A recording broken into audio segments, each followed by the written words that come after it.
Good morning and welcome to Downtown Download. It's a COVID Resources and Recovery webinar presented by Downtown Partnership in partnership with Councilman Eric Costello. Thank you for joining us.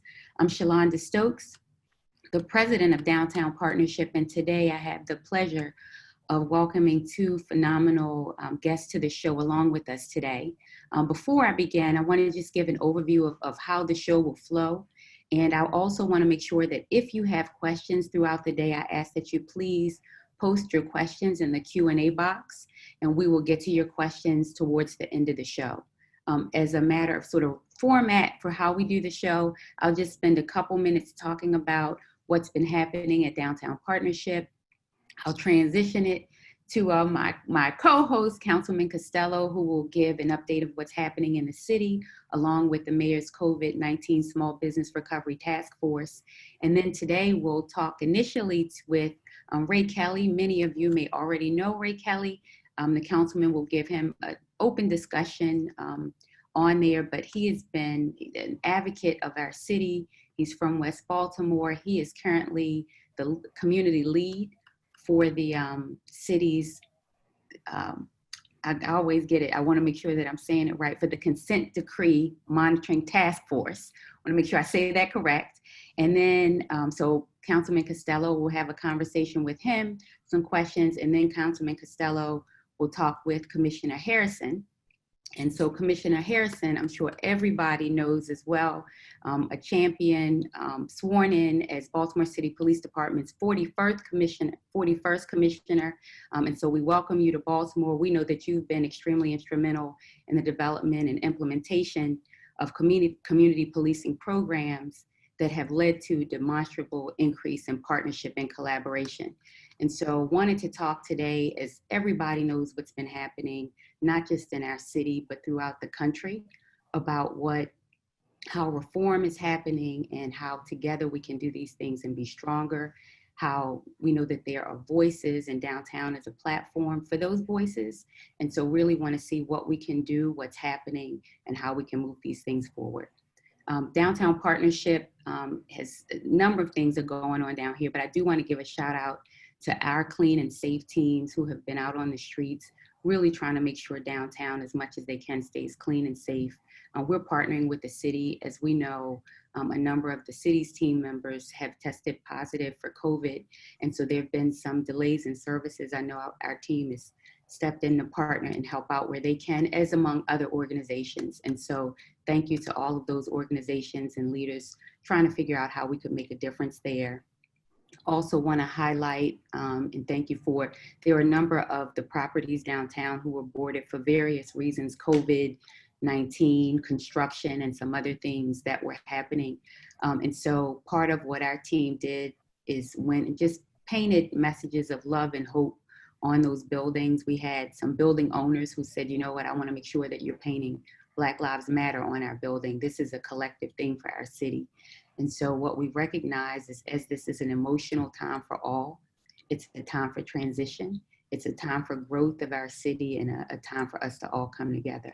So with that, Councilman, I want to transition to you. If you could spend a few minutes on updating, what's happening with the Mayor's Small Business COVID-19 Task Force. And in particular, I know what's hot on the minds of people are just, where we are with some of the reopenings and things like that. Thanks, Shalonda. Really appreciate it. So the mayor's COVID-19 task force continues to meet. We had our last meeting on Thursday last week. Want to thank you for your partnership and continued leadership in those efforts. The mayor did make a statement on Friday. Retail was opened at limited capacity. What was really interesting about the mayor's announcement on Friday is that he committed to make an announcement this Tuesday, today, at some point later this afternoon, about what could happen this upcoming Friday. One of the main things that the task force has heard is that the notice that the city has been giving in terms of reopening has been pretty short. And I think a lot of that has been due to circumstances outside of the city's control, specifically when we're getting information as to when the governor's making his announcement and so on and so forth. And that puts the city in a position where we also have to react to that and make sure we have all the appropriate agencies and services in place in order to facilitate, along with making sure that the health data supports that as a good decision. So the mayor's going to make an announcement today. Health data holds up, fingers crossed, of course. We should see a number of reopenings this upcoming Friday. But again, stay tuned for Mayor Young's announcement later this afternoon. The only two city services I wanted to hit on that impact downtown, the first is the Harbor Connector service has been reinstated. Secondly, and it's not just in downtown, and Shalonda, I know that your team at Downtown Partnership has done an incredible job in helping to pick up the slack. We've had a number of challenges with DPW. Last week, it was announced that 15 employees from the Solid Waste Division had tested positive for COVID-19. Another 20 employees are self-quarantining at the time. In addition, there were some labor union issues. So long story short, those issues are starting to get worked out. Recycling service is suspended for the remainder of the month. If you have recycling, whether you're a resident or commercial property, you are able to drop that off at one of 3 drop-off centers. I'll post that information in the chat once we get the conversation started. And on the trash front, it's impacting us citywide. So please continue to be patient. Obviously, make sure you put your trash in a container with a tight-fitting lid. And our hope is that DPW will be back to full strength soon enough. With that, Shalonda, I'd like to turn it back over to you before we get started. Nope. So thank you, Councilman. Just want to give a little bit more of an intro, but still not too long, into Ray. Ray Kelly, a lifelong resident of West Baltimore and a seasoned community organizer who is internationally recognized for working for social justice and restorative justice, better communities and police relations, as well as legislative reform with the residents of Central West Baltimore, Pennsylvania Avenue. He also serves as the vice chair of the executive committee at St. Peter Cleaver Catholic Church in Sandtown, where he was baptized in '73. So that's dating you a little bit, Ray, on dating you. But thank you for your leadership. And I know the councilman, I'm gonna turn it over to you to ask a series of questions of Ray Kelly. Thanks, Shalonda. Ray, thanks so much for joining us today. Your resume is incredibly impressive. I remember meeting you, I think, on my 3rd day on the council, and you had me come up to Penn North, and I'm thinking, who is this guy? What is he going to show me today? And I've been fortunate enough to just have an incredible friendship and working partnership with you ever since. The work that you've done on Pennsylvania Avenue with No Boundaries Coalition, as Shalonda mentioned, international recognition, the work with the Citizens Policing Project, and now with the, as well with the consent decree monitoring team. Ray, can you talk a little bit about what the consent decree monitoring team is for our audience and how that works in conjunction with both the community and the police department? So the monitoring team is court-appointed agents of the federal court to oversee the implementation of the consent decree. So we're not a component of the police department, nor are we a city agency. We're completely autonomous and we work directly with the court. We don't dictate or give orders to the police department.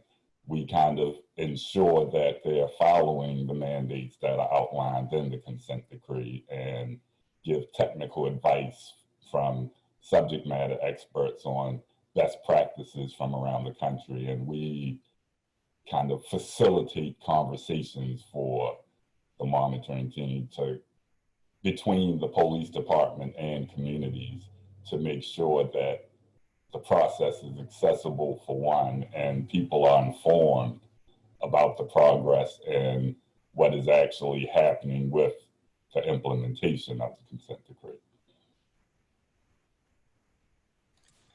Thanks, Ray. And for anyone who knows you, and I know Shalonda and Commissioner Harrison have been on email threads with you, in your signature of your email, it says the word community, with the word unity in capital letters. And I think that speaks a lot to the work that you've been doing in the community over the past couple of decades. But, I think it's very relevant to bring that up, because one of the things that you've been working to do is facilitate those conversations. And those conversations usually happen in person, face to face, at a church, at a community organization meeting, on the street, at the grocery store, wherever. And that's obviously a challenge now with COVID-19, social distancing guidelines. We know that especially in Central West Baltimore, we have communities that are not as well connected electronically, whether that's having Zoom meetings or email threads, et cetera. So can you talk a little bit about how that's impacted the team's ability to continue this work, especially during the pandemic?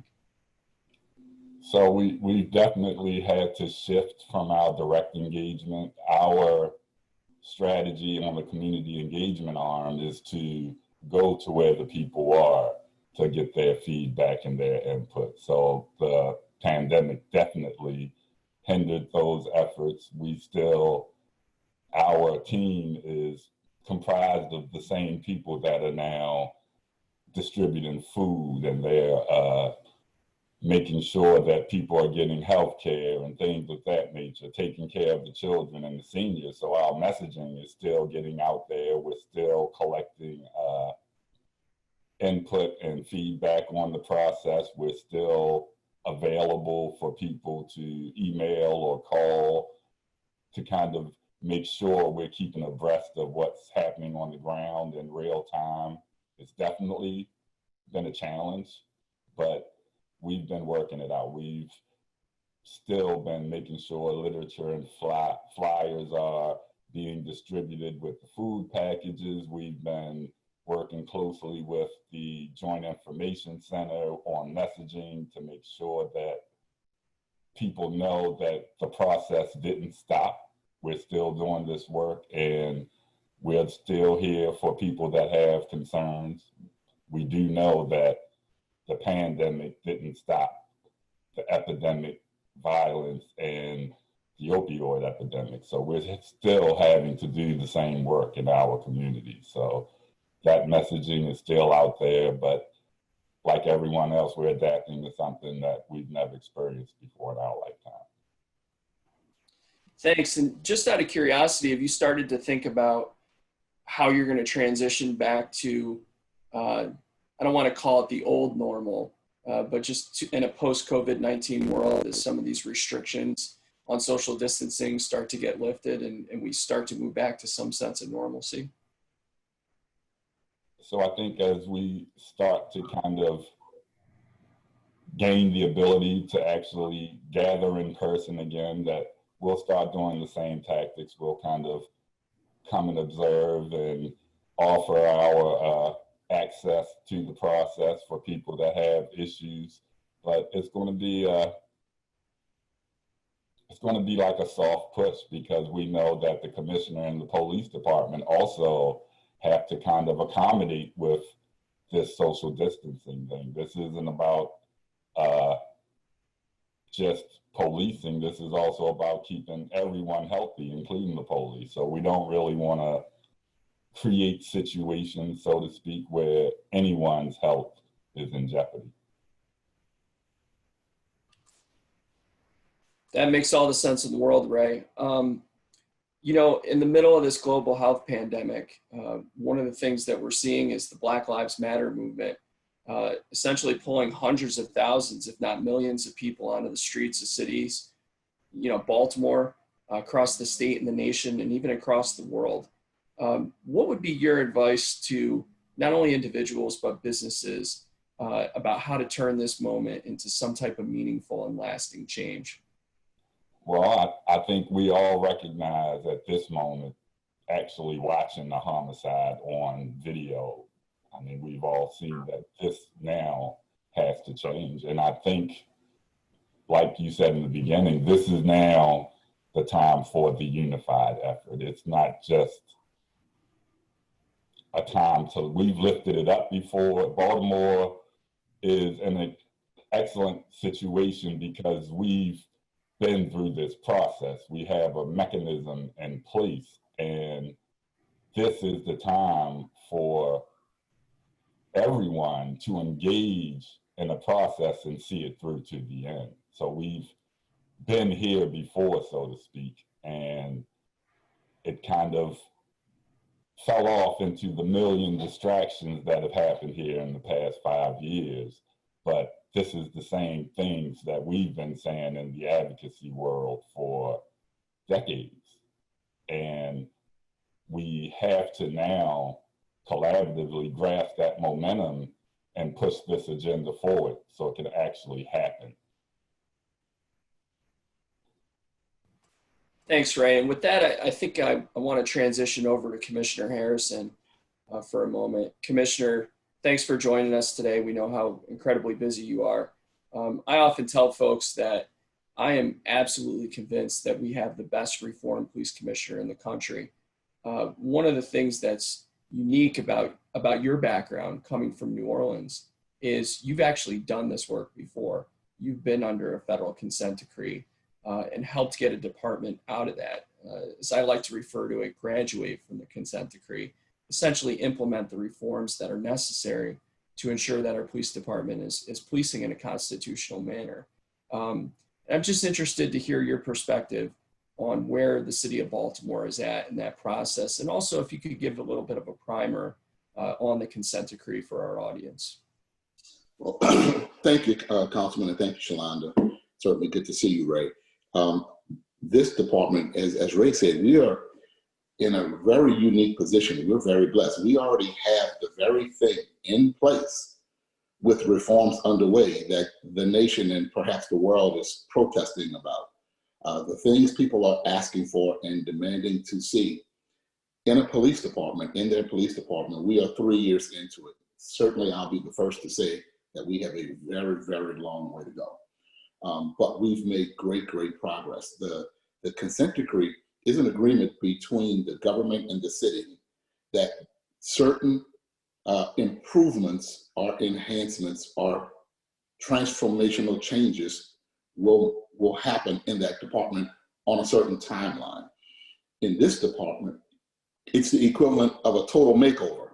In New Orleans, it was a total makeover, and this consent decree has surpassed that one. It's now the most expansive in the history of the country. And so if you think back to Los Angeles, if you think back to some of the other cities that had consent decrees, they were a third the size of this consent decree, maybe dealing with training, use of force, and policy. We are a total makeover from the way we recruit, hire, and train, the way we deploy, the way we use technology, the way we engage with our community, deal with youth. I mean, it's 18 core items, but it is a total makeover. So we're in year 3. Year 1 was about policy, year 2 was about training. And we have now trained all of our police departments in the nation's best practice use of force and have updated our policies and training to that. We're on the way to doing stops, searches, and arrests. Those 2 core items are the 2 main items that probably landed us into the consent decree. Stops, searches, and arrests along with uses of force. But COVID kind of came in the way. We couldn't be in the classroom the way we used to be in the classroom. And so now we're doing remote training, but very soon we're going to reinstitute and get back to the training of stops, searches, and arrests. We think when we do that, that will catapult us to really moving fast with coming into compliance and implementation with this consent decree. So it's an agreement that we would make these changes. We willingly make it, but the significance of this moment, as you pointed out, and as Ray has pointed out, the country is asking for police reform. I like to use the word transformation.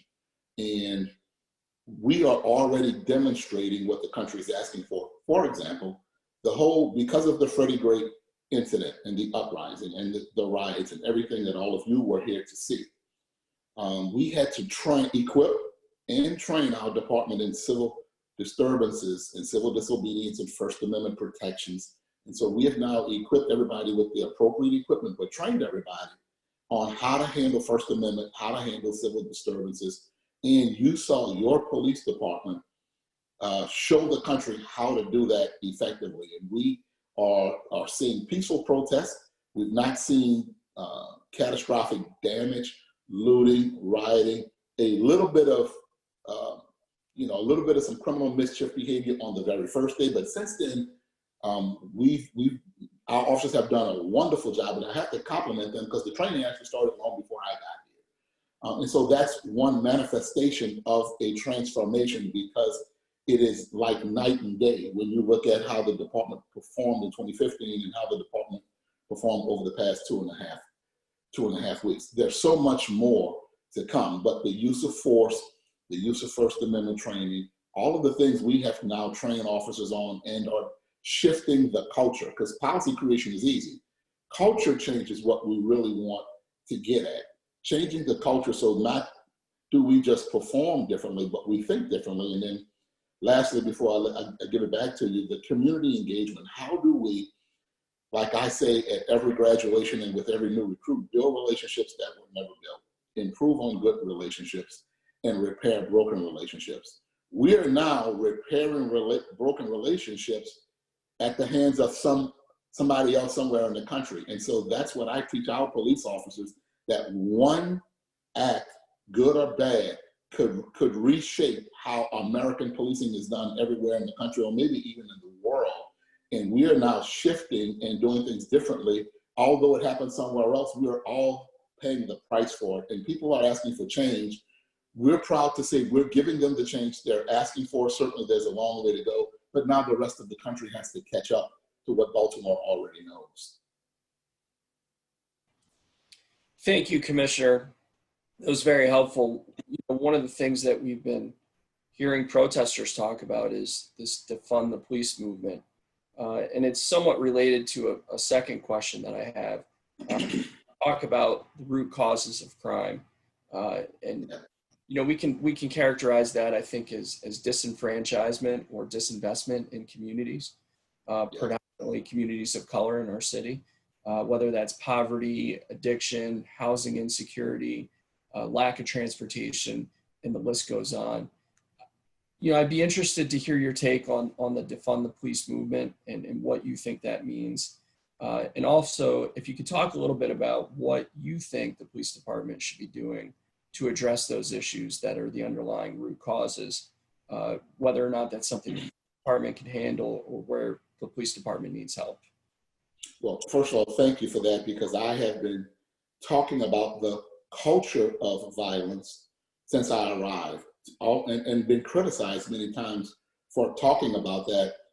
Sometimes people think I'm not focused on enforcement, but rather I'm spending too much time talking about the culture of violence and those root causes. All of the things that you talked about: housing, addiction, mental illness, lack of education, lack of real skills that lead to real wage paying jobs. All of those things, when you put them together, those are the drivers that either push people toward crime, namely murder, or either pull people toward it. And when you hear me talk about these root causes of crime, I'm not moving away from the effective policing that can reduce crime, because we're working to improve on that every day. And crime is being reduced. And I think here in Baltimore, we use the word crime and the word murder interchangeably. That's not always correct, because while murder is a crime, we have to look at them separately, because those root causes that drive young men to commit those bad acts really sometimes don't have anything to do with law enforcement. They have all to do with the social ills and the disinvestments that have to be corrected. Now, that's not always a police function. So I've been talking about that, and the police have a role, but we have to make sure we are building programs, which we are, and it's called Focused Deterrence. We'll be launching it in the very near future, that offers these young men an opportunity to put guns down and have a pathway away. It's one thing to enforce the law to arrest them when they commit a crime, but the city has to have a comprehensive violence reduction solution that offers a path away to fix people's addiction, their educational deficiencies, their skills, their housing issues, their mental illness, by the way, their physical health with their diet. All of that has a part to play. It's not always the police role. So we advocate for those programs. And those programs are very, very important, and they have to be funded. Now, my view of defund the police is just like many people. I think it has many meanings. It means many things to many people. Some would think disband police. Most will think take money from police to put into other programs. I am certainly in favor of building those programs and funding those programs. I have only advocated that we be thoughtful and be careful about creating a gap in service where you defund the police and cut off a service and the service is no longer there while the crime still persists in real time for a program to be built where their outcomes are further down the road. It's the equivalent of tearing down a stadium and then stopping the sports events and then building a new stadium, and there's nothing to do for 2 years because it takes 2 years to build a stadium. What you normally see is the next stadium built while we play in the old stadium, and then when the new one's built, we transition out of the old one into the new one, then we tear the old one down. So there's no gap in service. That is my concern. It is not about the reduction of funds. We want them because all of us will at some point experience financial difficulties, and we'll have to be tighten our belts and be smart about how we fund. And we have done the cuts and made the cuts because of COVID-19 to be smart about our financial responsibility, to demonstrate to you and the other council members, to the mayor and to the citizens that we are good stewards of your tax dollars. So that being said, we're certainly not opposed to defunding. We just want to make sure that it's smart and thoughtful and there's not a gap in service, because I am still compelled to provide public safety and held accountable. But when crime persists in real time, if there's a gap that I can't cover, then that means that means money is shifted to something that's not ready to fill that gap. That is our only concern. Thank you, Commissioner. And I'll certainly note there has been a renewed sense of fiscal accountability at the department since you've been here, especially with respect to the overtime issue. The way that you've worked with your department to ensure that service remains the same, but that overtime spending comes down. I know one of the other things that you've really been focused on is recruitment, and it's pretty well documented that we have a shortage of police officers. Judge Berdard, who's overseeing the consent decree, has been very clear in his endorsement of the staffing plan that's been created for the department. Can you talk to me a little bit about, or talk to us a little bit about what your ideal police officer looks like if you're creating a police officer from scratch, someone who's 22 years old, is first joining the force, and someone that frankly everyone on this call would be proud of to help serve Baltimore?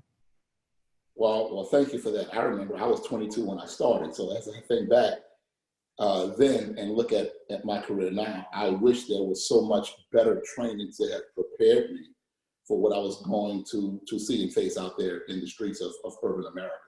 The ideal police officer, in my opinion, is a police officer who, number one, has core competencies, can function and do the core functions of police work, but has empathy for the community that he or she serves, that is in touch with the reality and the issues of that community, whether the officer is from the community or not, has compassion and empathy for the community. So the officer is not acting out of an enforcer, but rather acting out of a guardian. And so moving away from the warrior model where we are simply the enforcers of the law to the guardian model where we are the protectors of the people. Yes, we have to enforce the law when bad actors break the law, especially when it comes to violent crime. Yes, we have to protect people's property when people violate them and commit destruction and violate people's privacy and make people feel vulnerable because they've been violated. We have to enforce that, but we have to move into the guardian model, which is really what community policing is all about, building those relationships. But as an administrator, I have to build policies and build training that puts an officer in the appropriate position to be able to communicate with community members and have open dialogue where the officer is not always there just for enforcement, but the officer is there for non-enforcement activity and can have what we call sweat equity. People look at us very differently because we don't participate in community activities. We're outside and we think we're only supposed to protect them while they do all the heavy lifting. But participating in community activities, and Ray will tell you, it's not just about going to meetings. It's not just about playing with kids at the playground, but it's about creating the environment, creating the culture in the community and in the department that makes officers a part of that community where people would be willing to talk to us and give us information, and that would help us make them safer. It's about building the policies and then transitioning to the way we think about engaging with community members. It's not just stopping at the store to make sure they're in compliance with the local laws, or that people are not just congregating, but how do we get to know the people, and how do we create an environment that makes them safe, not just from each other, but from us as well. Thank you, Commissioner. Shalonda, I know we have a number of questions from our audience for Ray and the Commissioner. Before I jump back to you, I just want to go off script for 1 second here. Ray, talk to me about what your vision for what a police officer should look like, and how they should operate, and how does that sync up with what we just heard from the Commissioner? So it's easy for me, who've been doing this work in Baltimore for years, to actually identify what I think the perfect officer looks like, because I know them, I've met them, I've worked with them. So I know that Baltimore has those model officers already doing that work. I think what the Commissioner said is key. Engagement is not about being seen, but actually engaging people.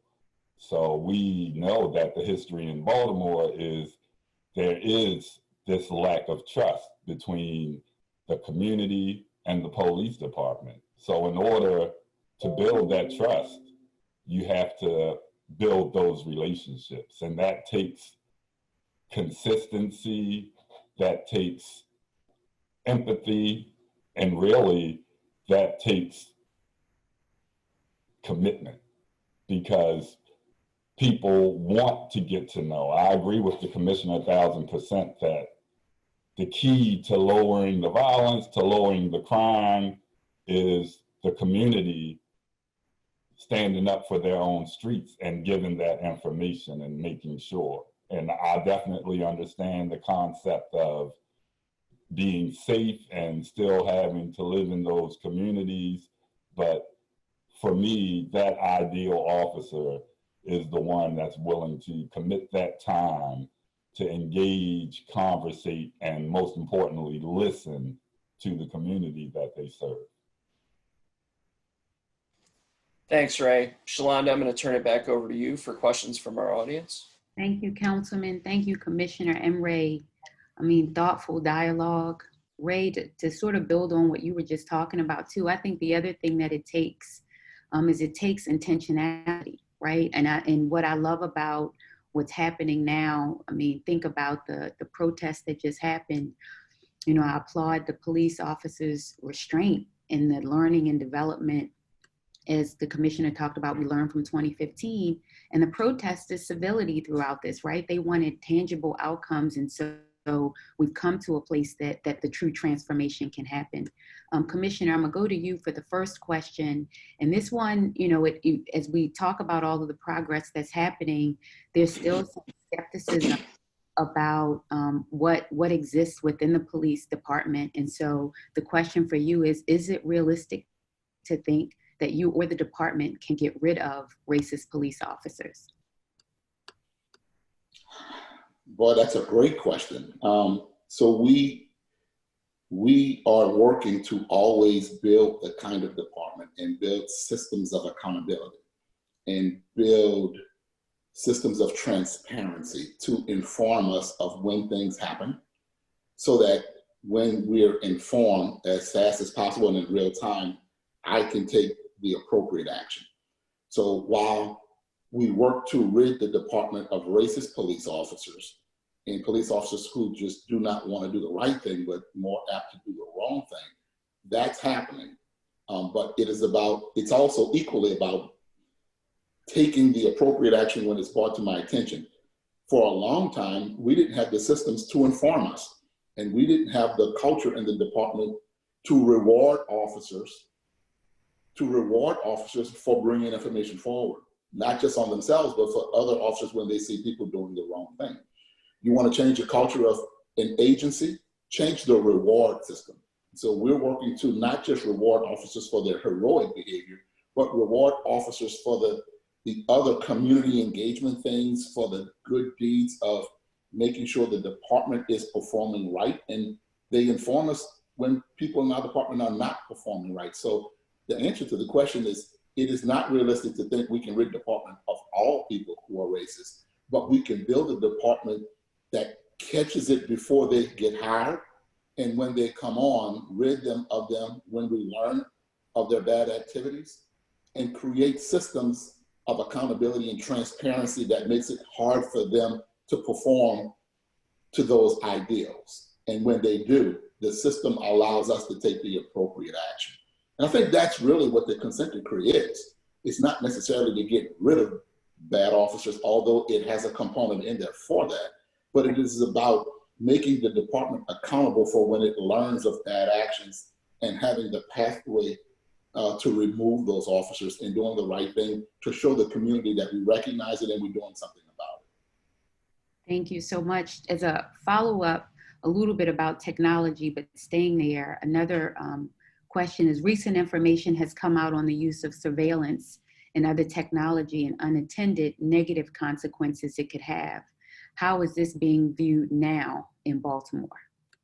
Well, we don't have any information yet because there's not been a survey, and I think the person asking the question is probably talking about our Air Investigative Research Program, or what people refer to as the surveillance plan. There's no information yet about whether it's successful or not. I only allowed it to go on as a pilot program so that the data would speak for us and it would not be my opinion. And that we have 4 different universities in groups doing research to be able to tell the community whether this will work or whether it will not work. And so it's only a pilot program in research phase right now. Yes, it could have negative effects if it is done wrong, but that's why we put such strong measures of accountability and transparency into it. We did the community outreach on the front end. We're continuing to do that, but there's such strong measures of accountability and rules of engagement, which we all agreed by virtue of a contract, that we would not have any abuses of it. And if there are, we would audit that and be transparent to the public about it. But right now, it's in pilot phase, and should we find that it had any negative impact, the level of accountability and transparency would force us, and we want to do this, to tell the public about it, and then that way we can make an informed decision about whether to keep it or not. Sounds good, thank you. Ray, this next one is for you. It says, Mr. Kelly, can you talk more about the items in the agenda you referenced? How can small organizations without much capacity help push it forward? Well, there are multiple groups that have been involved in engaging communities, like the Campaign for Justice, Safety, and Jobs. And you have my organization, the Citizens Policing Project, where we encourage people to continue this advocacy into the policy phases. So like the commissioner said, we have a strong reform mechanism in place in Baltimore City. But what we have are a lot of legislative barriers to achieving the actual police department that we're looking to have. And that's about years of systemic racism. So we have a police department, a policing culture really, that's been built on enforcing laws against crimes of poverty on people that have been forced into poverty. So that, like the commissioner said, that culture is what changed the definition of policing and law enforcement after emancipation. So law enforcement was left to a sheriff and whom he deputized to enforce those laws. And by definition, policing means to keep clean. So policing the streets kind of blurred into these racist enforcement cultures after emancipation. And then we have the confusion of cleaning up the streets of people. So I think what the Black Lives Matter movement, all of these defund the police movements are focusing on the fact that policing is geared toward enforcing and controlling our communities. And we have never, since there's been a concept of policing, had that equitable share in community. Thank you so much. For organizations who want to support or connect, is there a way? Do they connect directly with you, or how do they engage? Well, I think we have our website, cpproject.org. There are many the CAD list, which lists all the community organizations.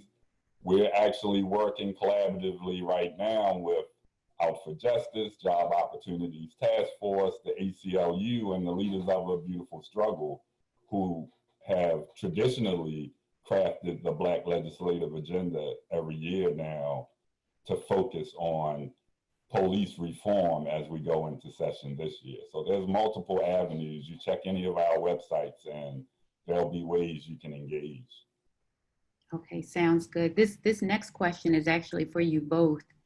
And it's, want to ask both of you your thoughts on whether private security forces, and I know Downtown Partnership engages in some private security. I know some other organizations had in the past, whether or not you think they help or hurt community safety, trust building, training, recruitment. Part of the thought is, are there other outlets that can be used to do more of the community policing? You want to go first, Commissioner? Yeah, thank you.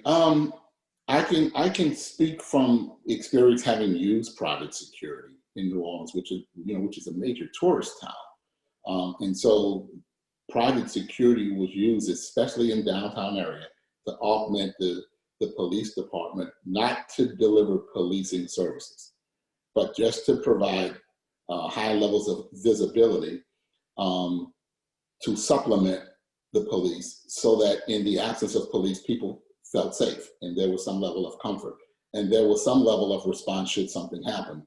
But private security should not, in my opinion, should not have arrest powers. That's reserved for police. There's a debate over armed security versus unarmed security. I've worked with both. And so I've seen both work, I've seen both fail. But I think it can hurt community relations when private security is there and there's an expectation that private security would do what's expected of police, and they overstep their authority, or they do things that they are not trained to do or not asked by the community to do.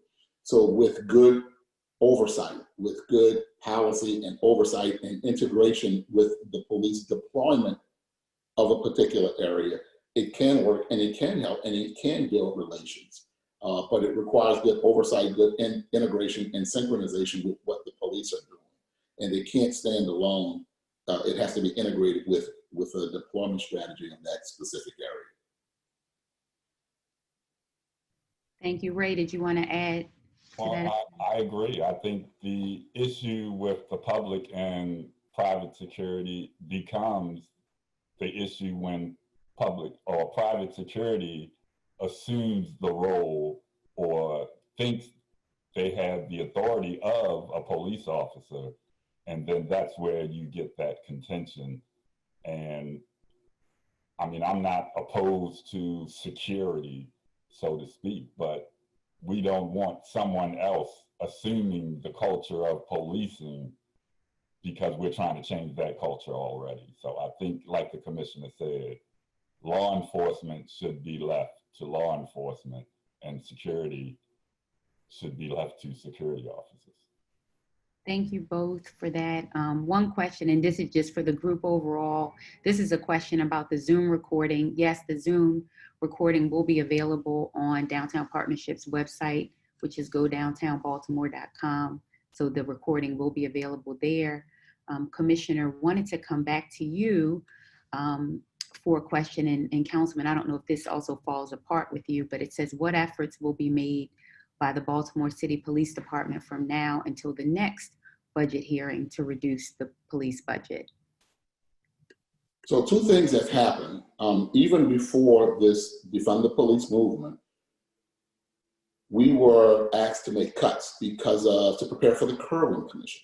And so our team made cuts across the department to realize cost savings so the city could make its contribution toward curling.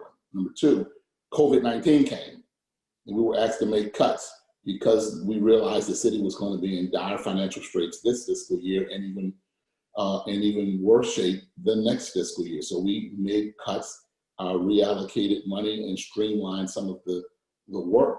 And the cuts really came from unfilled civilian positions, and then we realigned a few things to realize some cost savings. But then with just good fiscal management, as we talked about earlier, in the year, we came up with about $5 million in cost savings just with managing overtime properly, where we hadn't been doing it in years past. So part three, now we're in defund the police, and there are more cuts that have been made and realized as of yesterday. Some portions are eliminated, some are consolidated. And so now we are really kind of a basic functioning police department. There are impacts. Some could be very negative to some of the cuts. We have to make sure that the impacts don't fall on the people in a negative way, that the level of service remains the same or even improves, even though there have been cuts. That's my job, to make sure I work with the council and with the mayor to make sure that we deliver high levels of police service, high levels of engagement. We still keep people safe by enforcing the law for people who are bad actors committing bad acts in our city. But the goal is to make sure we can deliver the right service and that there are no gaps. So I think this round of cuts that came with these hearings have demonstrated the will of the people. And now we have to make sure we go out and remain steadfast in delivering excellent service and bringing the city into a culture of safety and a culture of peace, and bringing the department into a culture of accountability by the implementation of the consent decree. Thank you so much, Commissioner. We have another question. This one shifts a little bit from some of what we were talking about, but I think it builds on your comment about culture. This goes back to just, as we were entering into the protest phase, when you had people saw the officer, the woman who was on Baltimore Street, the officer who punched the woman at that point in time. So one of our attendees is asking, how are we on the way to making changes when you see something like that and there are no consequences? Well, the first thing I did, I saw that video. I ordered an internal investigation. The officer was removed from his assignment during the course of the investigation, pending the outcome. But what we saw was a response to an act of violence against the police officer. It was a split second response. We don't say one way whether it was right or wrong. What we say is that in this time, perhaps there could have been other responses, perhaps. But it wasn't for me to say at that time. I ordered an internal affairs investigation. And so this speaks to the point I made earlier. When it's brought to my attention, I was able to take action and be transparent with the community about what it is I was doing, about what I learned about. So sometimes I am not able to stop 2,500 police officers from the split-second decisions that they will make every day. But when it's brought to my attention, the difference now between now and years past is we have systems of accountability that inform us, and then there's systems of transparency that allow us to tell you what we're doing about it when we learn about it. Thank you so much. One follow-up question, not to that, Commissioner, but this was to one of your earlier statements about the surveillance cameras. And I think the attendee wanted to know, if we find that the surveillance does not prove to be effective, are you willing to end it? That's been my statement all along. It will not be me who will say that. It will be University of Baltimore, New York University, Morgan State University, and the RAND Corporation, who are doing research on the efficacy of the program. And we invited academic institutions in to do that work because they're the trusted voice of the community and the country. So, and I know people really have a lot of high regard and trust for Morgan State University. So at my request, they became part of the research team. And so that has been my commitment all along. It's not going to be whether I like it or not. It will be what the research findings are that determines whether we go forward or not. Thank you so much. Councilman, I'm coming to you, and I'm not sure that you can answer this one, but maybe you can help us figure out where. And the question is about rental relief and housing relief in Baltimore City. So yes, the city council passed legislation about 3 weeks or a month ago. I'm going to type my email address in the thread, and I'll make sure I get this information over to your team, Shalonda, for follow-up. But whoever asked that question, if you would just email that to me as a reminder, and I will dig up the specifics for you this afternoon. Thank you so much. And as a reminder, we post this webinar on our website along with some other additional information. Go downtownbaltimore.com. Before we shift, as I know we're coming to the end, Commissioner and Ray, thank you so much. I would like to offer an opportunity for you all to give just some closing thoughts, comments, anything that you'd like to make sure the attendees know how to engage in some, some things along that line.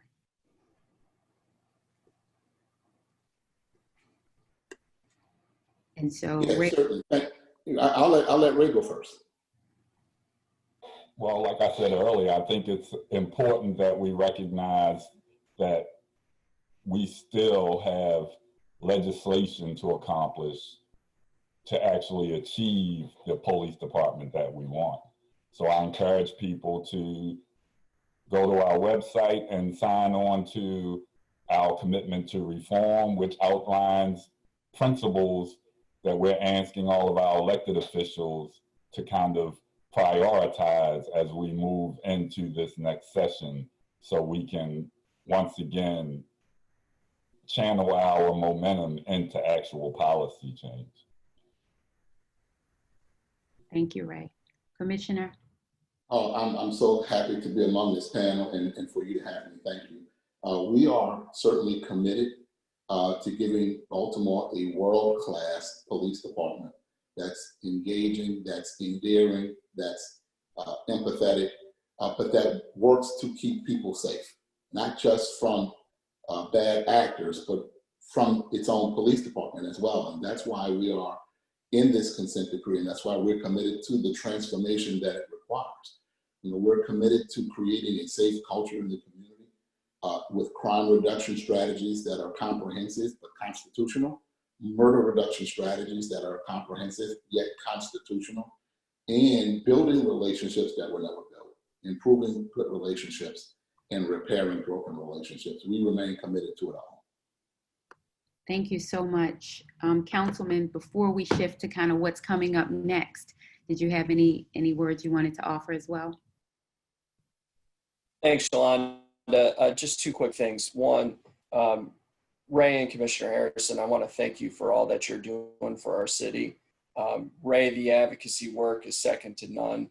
I do not think we would be in the place that we are right now in terms of the consent decree without you specifically. So thank you for that. And Commissioner Harrison, I want to thank you for being a thoughtful leader of the police department. I know that you have worked very hard to responsibly reduce BPD's budget. I think we need to do more of that, but I'm confident that we can do that with you at the helm. I think we do need to be thoughtful and responsible when we do talk about cuts, and I think about your stadium analogy. The second thing I wanted to point out is just how incredibly proud I am of our city and the way that we've responded to these protests, the way that we have protected people's First Amendment rights to ensure that their voice is heard, that their message is not lost or drowned out by negativity or agitators or anything of the sort. So I thank you both for your role in that. And I hope that we can continue to do that as we move forward to ensure that folks' voices are heard. Shalonda, I'll turn it back to you. Thank you so much. Thank you to all. As we sort of look to what's coming up next, I do want to highlight that on Friday, there is a recognition of Juneteenth overall. And so at Downtown Partnership, I know we're working with our partners and organizations to make sure we are uplifting Black businesses as we go through the process together. The significance of having something like Juneteenth at this time is looking at it as a unifier. What we recognize during that time is, although the slaves did a number of things themselves, they didn't free themselves. It was the work of other parties who came in to help make sure that happened. And you look at where we are at a time like now, it's not just one group, it's all of us collectively that are going to do that. We also have at our next downtown download, we'll be doing a segment with the Orioles. I don't know if we'll have that slide that can come up. Perfect, thank you. That's next Tuesday, June 23rd at 9 a.m. And so we'll hear directly from Jennifer Grondel. She's the Senior Vice President, Community Development and Communications from the Baltimore Orioles. We'll do that. We want to make sure that you tune in as well to just a number of activities. Please continue to visit on our website. We are highlighting businesses. We continue to do our curbside Baltimore program. Councilman, we didn't get into it fully, but what's happening now with the restaurant community overall, the outdoor dining is amazing for them. I know it's not everything that they want, but we're starting to make the phases, and I've had an opportunity, as you have with the subcommittee, to talk to those business owners, to put in place processes and protocols that help keep people safe as they continue to come downtown. And so that's been great. I know you mentioned earlier the mayor is planning to make an announcement about the next phases of where we'll be overall. We're working with a lot of the restaurant owners down here to figure out where and how we can do some street closures. So please stay tuned to that message. Visit us, go downtownbaltimore.com on the web. We're also on Facebook, Twitter, and Instagram. Our handles are on the site there. So thank you all for joining. I want to give a special shout out to my downtown partnership team. I know Mike and Nicole are on the line today, so thank you for holding down the fort. I saw my board chairs on Mark Wasserman. Thank you for tuning in. I think I saw Terry Harrington. And so any of our board members, team members, partners, I see members of the community. I wish I could shout everybody out by name. Thank you. I see my husband has joined in. And so thank you all for participating and listening today. Please, we'll see you next time. Continue to forward us questions and topics. We're bringing you the topics that we know you want to hear about, the information that's going to make us all better. Stay tuned and see you next week. Thank you.